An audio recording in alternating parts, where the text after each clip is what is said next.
ये हमारी पार्टी ने ये फैसला लिया कि शुरू से फाउंडेशन स्टोन नई पार्लियामेंट बिल्डिंग का प्रधानमंत्री डाला, फिर उसके बाद नेशनल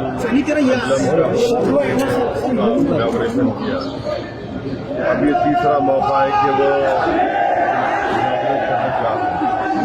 तो हमारा मुझ से बोलना ये है कि स्पीकर कस्टोडियन होता है लोकसभा का, और प्राइम मिनिस्टर जो है वो एग्जीक्यूटिव का हिस्सा है, स्पीकर लेजिस्लेचर का हिस्सा है, जुडिशरी सीजीआई है।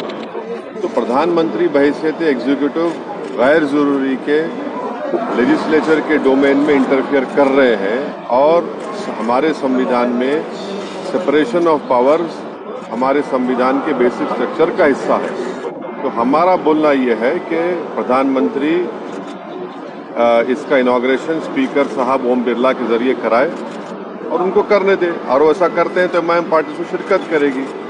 जहां तक नई लोकसभा का सवाल है, यस, जब 2019 में चुनाव के बाद जब पहली ऑल पार्टी मीटिंग पार्लियामेंट के लाइब्रेरी में हुई थी, उस वक्त मैं एक वाहिद एमपी था जिसने इस बात को उठाया था कि हमको नई लोकसभा की जरूरत है, क्योंकि जो पुरानी लोकसभा में जब वोट ऑफ कॉन्फिडेंस होता है या कोई बिल को पास किया जाता है तो बहुत मुश्किल होता है उसमें, और उसका जो पुरानी बिल्डिंग है बड़ी खूबसूरत जरूर है, उसका फायर क्लियरेंस भी नहीं है, मगर ये जो इनॉग्रेशन हो रहा है तो स्पीकर को करना चाहिए क्योंकि वो कस्टोडियन है हाउस का।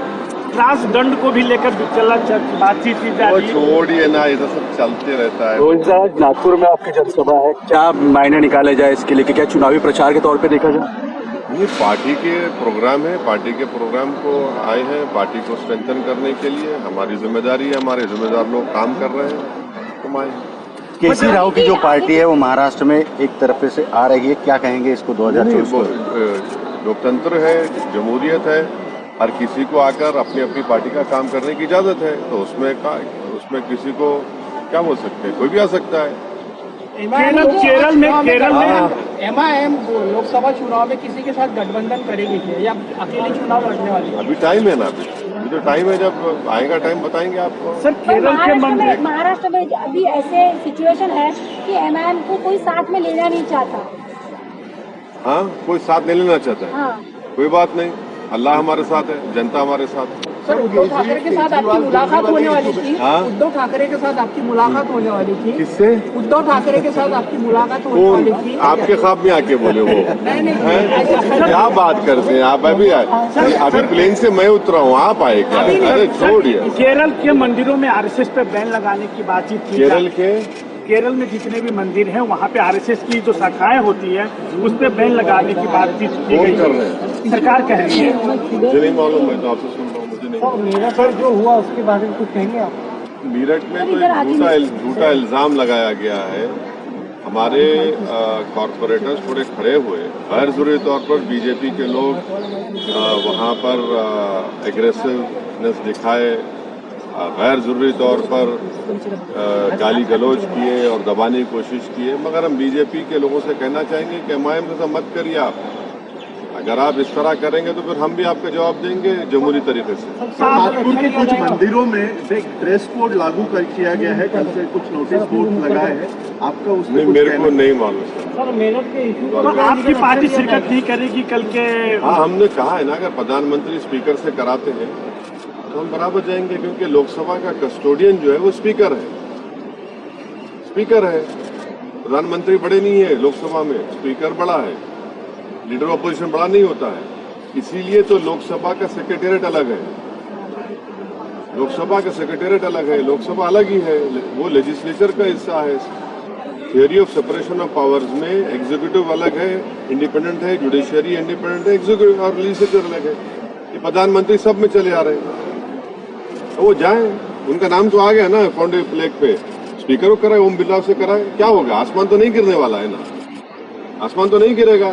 दिल बड़ा करे प्रधानमंत्री थोड़ा। उन्होंने तो सजदा किया था पार्लियामेंट को जब पहली मरतबा गए थे, संविधान किताब उठाकर चूमा था उसको, तो सजदा और आप चूम लिए, तो ओम बिरला से कहिए कि करो इनॉग्रेशन। बाइकआउट गैंग सर बोल रहे हैं आप लोगों को? हाँ? बाइकआउट गैंग बोला जा रहा है भाजपा की तरफ से।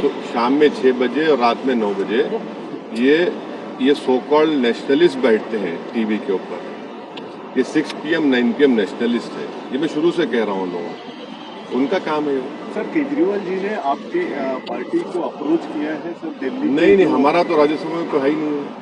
और अरविंद केजरीवाल को उनकी पार्टी को जवाब देना चाहिए कि जब 370 हटाया गया था, जिसको मैंने पार्लियामेंट में खड़े होकर उसका अपोज किया था और उस पर कॉन्स्टिट्यूशनल ब्रीच कहा था, वो क्यों सपोर्ट किए 370 हटाने का? आज रो रहे हैं। जब उनको ख्याल नहीं आया था कि किस तरह से एक स्टेट को यूनियन टेरिटरी बना दिया गया था। तो ये इनकी हमेशा से अरविंद केजरीवाल जो है सॉफ्ट हिंदुत्व नहीं बल्कि रियल हिंदुत्व को फॉलो करता है और बीजेपी से बड़ा अपने आप को हिंदुत्व का लीडर बनाने का। अब देखिए क्या हो रहा है, अब लड़ते रहिए। अब तो ऑर्डिनेंस जो सरकार ने इशू किया है वो अनएथिकल है, मगर लीगली उनको राइट है ऑर्डिनेंस इशू करने का। अब सुप्रीम कोर्ट में जाएंगे, वहां पर सरकार बोलेगी कि हम पार्लियामेंट बिल ला रहे हैं। अब लड़ते रहिए, अब आप 24 आ जाएगा। तो ये तो इनको सोचना चाहिए था कि उन्हें 370 का क्यों साथ दिया सरकार का। लव जिहाद कानून की जरूरत आपको लगती है क्या?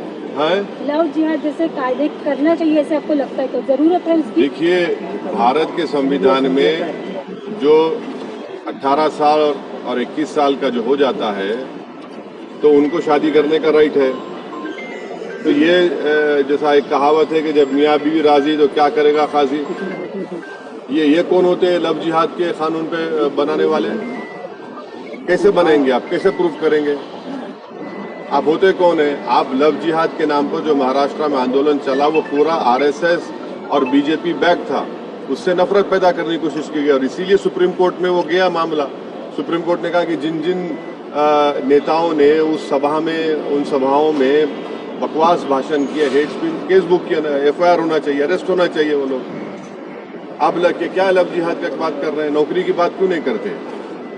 आप रोजगार की बात करिए, किसान मर रहा है उसकी बात करिए, अब उस पर बात नहीं करेंगे। और पूरा ये बीजेपी बैक प्रोग्राम था महाराष्ट्र में, जितने सभाएं हुई है पूरा गवर्नमेंट बैक था, RSS बैक था प्रोग्राम, और उसमें एक ही मकसद था कि एक समुदाय, मुस्लिम समुदाय के खिलाफ नफरत को भड़काया जाए। तो क्या RSS नफरत फैला रहा है? क्या फूल बरसा रहे हैं? फूल बरसा रहे हैं। उनका जो ओथ होता है वो ओथ क्या है बताइए? आप पढ़े होंगे ना, आप तो नागपुर के हैं, हमसे ज़्यादा पढ़े होंगे।